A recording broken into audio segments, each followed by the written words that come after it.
우리는 이 땅에 발을 딛고 살지만 하늘에 소망을 둔 사람들입니다. 우리 그런 마음으로 함께 기쁨으로 찬양합시다.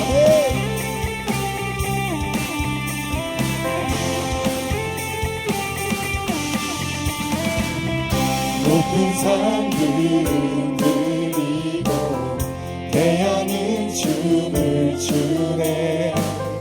모든 사람 하나 되어 예수 이름 부를 때에 사람들의 함성 소리 거센 함성 듣나요. 가난한 자 노래하니 구원의 주 맞이하니. 오 주님, 오 주님 당신의 오심을 거친 바다처럼 흘러 모든 나라에 넘치 전국의 문을 열어 우리 주의 길을 예비하세. 새롭게서 벽을 넘어서 목소리 높여 거리마다 부르는 노래. 소망의 노래 기쁨의 노래 고리 아래 춤추는 노래. 어둠은 물러갑니다. 어두움은 물러가네. 성도들 찬양하네. 그 찬양이 강같이 죄악의 주를 끊게 되니. 오 주님, 오 주님 당신이 오실 때 미련의 나팔을 울리고 성령과 도임이 나나와 전국의 문을 열어 우리 주의 길을 예비하세. 벽을 넘어 목소리 높여 거리마다 부르는 노래. 소망의 노래 기쁨의 노래 거리 안에 춤추는 노래.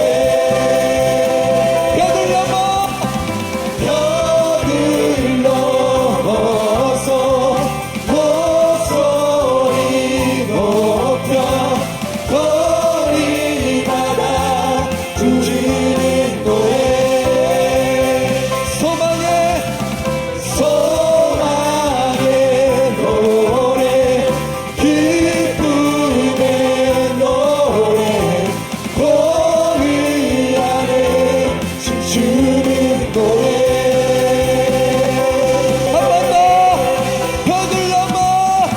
벽을 넘어 목소리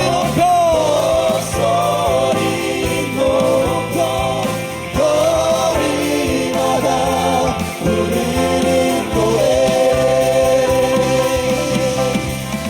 소망의 노래 기쁨의 노래 거리 안에 춤추는 노래.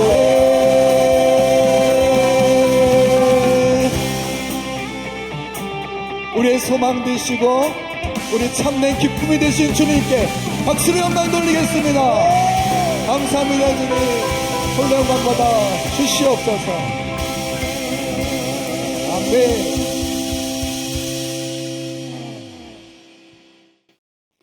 교회가 크든 작든 그리고 담임 목회를 하든 기관 목회를 하든 우리 MDB 동문들은 늘 여러분을 위해서 기억하고 기도하고 모교의 발전을 위해서 힘을 모으고 있습니다.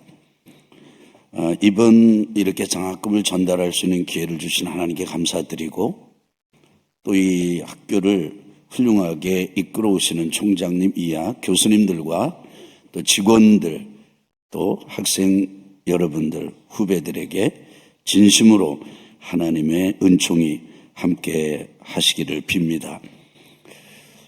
우리는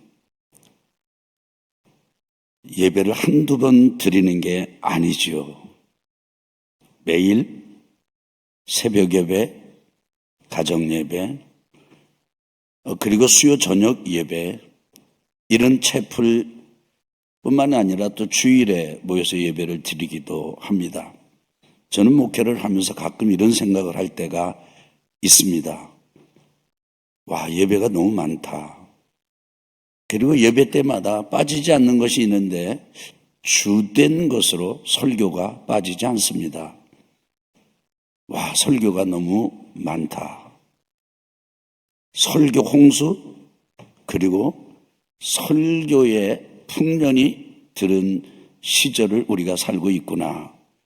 이런 생각할 때가 많습니다.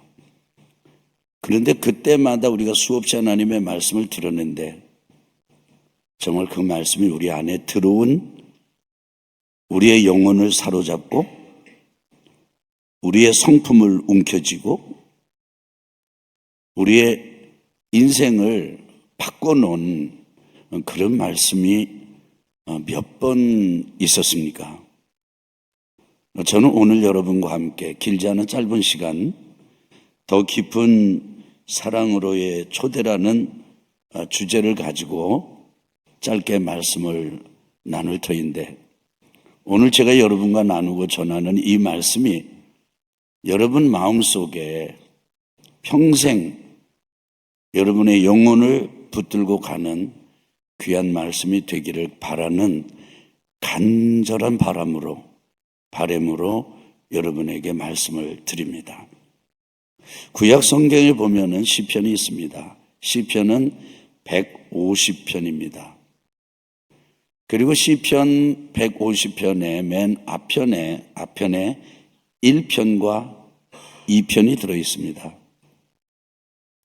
1편과 2편은 저자가 나와 있지 않습니다.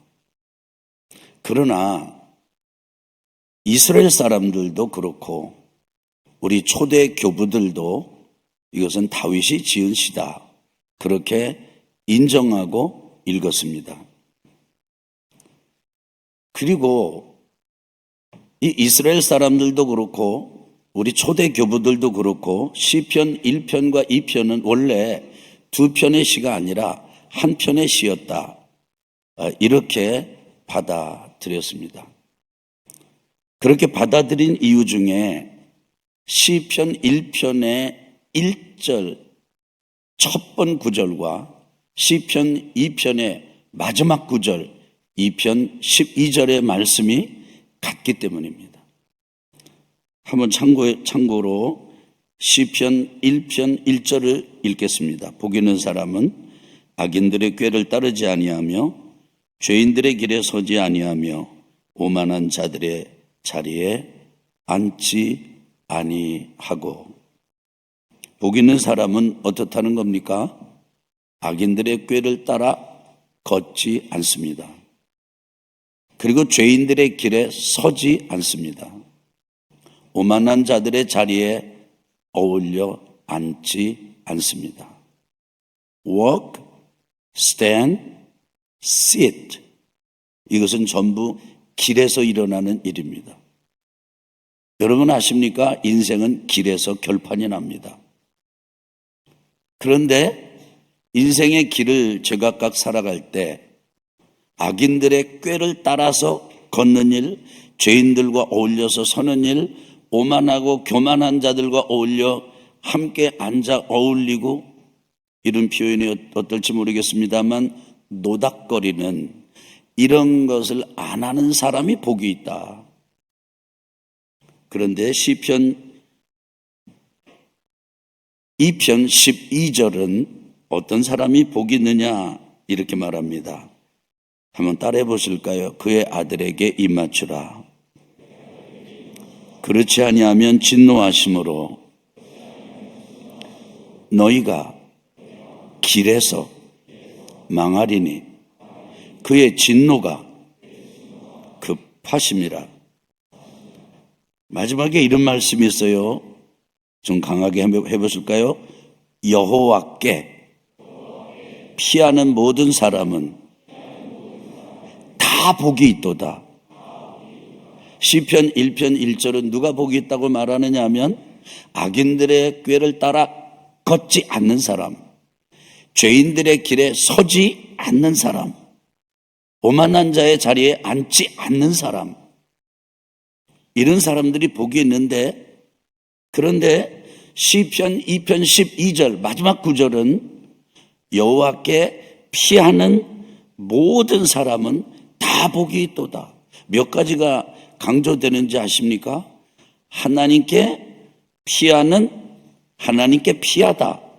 그리고 모든 사람 다 복이 있다. 전부 그렇다는 거예요. 일부만 그런 게 아니라 하나님께 피하는 사람, 그 사람은 복이 있다. 그런데 시편 1편 2절은 부정적인 이거 안 하는 사람, 이거 안 하는 사람, 이거 안 하는 사람이 복이 있다 하면서 딱 유일하게 한 가지 이것 하면 복이 있다 결론을 내린 적이 있거든요. 시편 1편 2절 한 번 더 읽겠습니다. 오직 여호와의 율법을 즐거워하여 그의 율법을 주야로 묵상하는도다. 묵상하는 사람, 하나님의 말씀을 묵상하는 사람, 여호와의 율법을 즐거워하고 하나님의 말씀을 묵상하는 사람에게 복이 있다는 거예요. 세 가지 안 하고 한 가지 하는 사람에게 복이 있다는 겁니다. 그런데 시편 2편은 여호와의 율법을 묵상한다 라고 하는 표현을 뭐라고 바꾸느냐 하면 하나님께 피한다 이렇게 바꾸고 있습니다. 시편 1편과 2편이 첫 소절과 마지막 구절이 의미가 같아서 한 편이기도 한데, 하나님의 말씀을 묵상하는 복 있는 사람의 의미에 대해서는 이 1편에서보다 2편에서는 더 확대하고 그리고 구체적으로 적용해 가고 있습니다. 여호와께 피한다는 의미가 무엇인가? 같은 절에 이렇게 말씀합니다. 저는 이 구절을 강조하고 싶은데요. 그의 아들에게 입 맞추라. 그런데 입을 맞추는 것, 그의 아들에게 11절엔 여호와를 경외함으로 섬기고 떨며 즐거워할지어다. 하나님을 경외함으로 하나님을 섬기고 떨며 즐거워한다. 여러분, 즐거움과 떠는 것 잘 안 어울리지 않아요? 그런데 경외하는 것, 섬기고 떠는 것, 즐거움, 이것은 함께 가는 것입니다. 이게 하나님을 예배하고 섬기고 하나님과 사는 사람들의 특징 중에 특징이에요. 그런데 이렇게 경외하고 섬기고 떨며 즐거워할지어다 라고 하는 이 말을, 복잡한 말들을 하나로 딱 합치는 것은 이것입니다. 따라합시다. 입 맞추라. 한 번만 더 하실래요? 입 맞추라. 누구에게요? 그의 아들에게요. 하나님을 경외하는 것, 하나님을 섬기고 그리고 하나님을 섬기면서 trembling, 떨고 동시에 즐거워하고 눈물을 흘리면서 기쁨의 표정을 가지고 있는 이런 신비가 하나님과 함께하는 신비인데요. 이 시편 1편과 2편을 쓴 다윗은 더 나아갑니다. 더 전진합니다. 더 들어갑니다. 그게 뭐냐면 그의 아들, 하나님의 아들에게 입 맞추는 단계까지 가라. 그래서 하나님의 말씀을 즐거워하고 그 율법, 그 하나님의 말씀을 주야로 묵상하는 것은 하나님께 피하는 것이요 하나님께 피한다는 말은 하나님 그리고 그의 아들에게 입 맞추는 것과 같은 깊숙한 친밀함을 가지라 그런 뜻입니다. 우리 주님, 우리 하나님과 깊은 친밀함을 갖는다는 의미는 무엇입니까? 저는 5가지로 여러분에게 말씀을 드리고자 합니다. 첫째는 하나님과 함께 있는 것입니다. 누구와 함께 있다고요? 하나님과 함께 있는 것입니다. 어린아이가 무엇인가 열심히 하고 있었습니다. 너무 그 어린아이가 이뻐가지고 기자가 그 어린아이에게 물었어요. 너는 사랑이 뭐라고 생각하니? 대답을 기대한 게 아니에요. 그냥 물은 거예요. 그런데 어린아이가 어른 기자를 빤히 앉아서 뭐 하다가 올려다 쳐다보면서 이렇게 대답했습니다. Love is time. 사랑은 시간입니다. 기자가 깜짝 놀랐어요. 뭐라고? 너는 왜 사랑이 시간이라고 생각하지? 우리 아빠가요, 저를 좋아하고 사랑할 때는 저와 함께 시간을 보내거든요. 저는 이것을 역으로 바꿔서 여러분에게 강조합니다. 여러분, 하나님의 말씀을 묵상한다, 기뻐한다. 그리고 마치 하나님께 난리 만난 사람이, 흉년 만난 사람이, 홍수 만난 사람이 피하듯이 하나님께로 가서 하나님의 말씀을 즐거워하고 묵상한다고 하는 첫 번째 하나님 사랑의 의미가 무엇입니까? 하나님과 시간을 함께 하는 것입니다. 젊은이가 저에게 찾아왔습니다. 목사님, 다른 건 다 이해가 되겠는데 성경을 열심히 읽으라는 건 이해가 되겠습니다. 그런데 하나님하고 같이 있으라고 그러니까 나 그 말이 무슨 말인지 못 알아듣겠습니다. 그 젊은이는 굉장히 진지한 젊은이에요. 그래서 제가 이렇게 얘기했습니다. 편지를 받아본 적이 있는가, 젊은이? 많이 받아봤지요. 근데 편지보다 더 중요한 존재가 누군지 아는가? 그 편지를 보낸 사람이지. 편지는 단어와 문장 나누기까지 다 하고 사전까지 찾아가면서 번역까지 하면서 암송까지 하면서 그 편지를 쓴 아버지나 어머니와의 관계가 온전치 못하다면 편지가 과연 의미가 있을까? 저는 그 젊은이가 그 뒤로 하나님과 더 가깝게 지내게 됐는지 안 지내게 됐는지 저는 알지 못합니다. 오늘날 많은 경우 성경에 함몰되고 집중하면서 성경을 우리에게 편지로 사랑의 고백으로 주신 하나님과는 관계가 서먹서먹하고 정죄받고 비판받고 공격받는 그리스도인이 얼마나 많은지 모릅니다. 혹시 여러분 중에도 그런 분이 계시다면 가장 먼저 하나님과 함께하는 시간을 배우십시오. 입맞춤 키스할 정도로 관계가 깊숙한 사람은 함께 있는 것이 절대로 지루하지 않습니다. 두 번째, 입맞춤과 같은 깊은 이런 친밀감을 갖는 묵상의 두 번째 의미는 무엇이냐? 하나님과 함께 있으면서 그분의 말씀을 읽는 것입니다.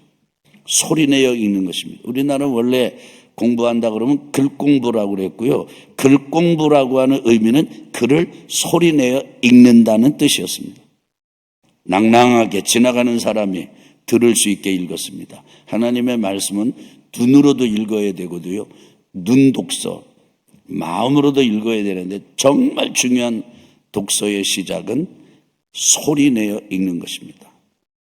세 번째, 말씀을 깊이 묵상하는 것, 그것은 하나님의 말씀을 먹는 것입니다.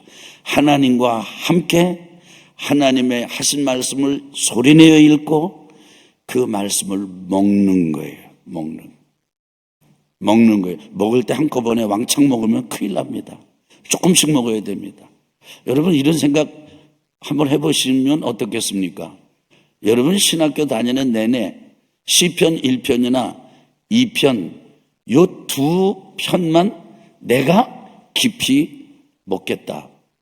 그리고 3년, 7년 학부까지, 대학원까지 6년 이렇게 지나고 난다면 여러분 한꺼번에 홍수처럼 폭식처럼 성경을 대하는 것보다 훨씬 효과적이라고 저는 확신합니다. 왜냐하면 제가 시편 1편 한 편만 가지고 10년을 살았거든요.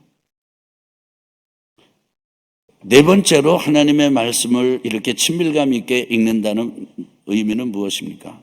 네 번째로는 그 하나님의 말씀을 들리기까지 먹는 거예요. 마지막 다섯 번째로는 하나님의 말씀을 기억하는 것입니다. 머리로만이 아니고요.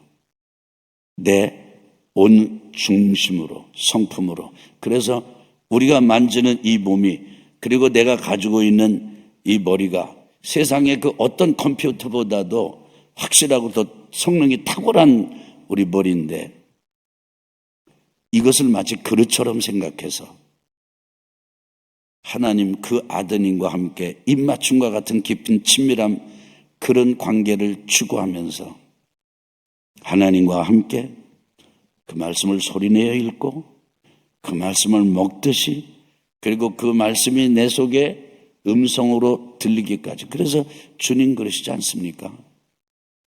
귀를 기울여 들으라고, 귀 있는 자는 들으라고. 그런데 그릇 삼아서 그 말씀을 들은 음성을 담아가지고 다닌다면 이전의 삶과 그 이후의 삶은 반드시 어떤 이 BC와 AD처럼 갈라지는 역사가 일어날 것이라고 저는 확신합니다.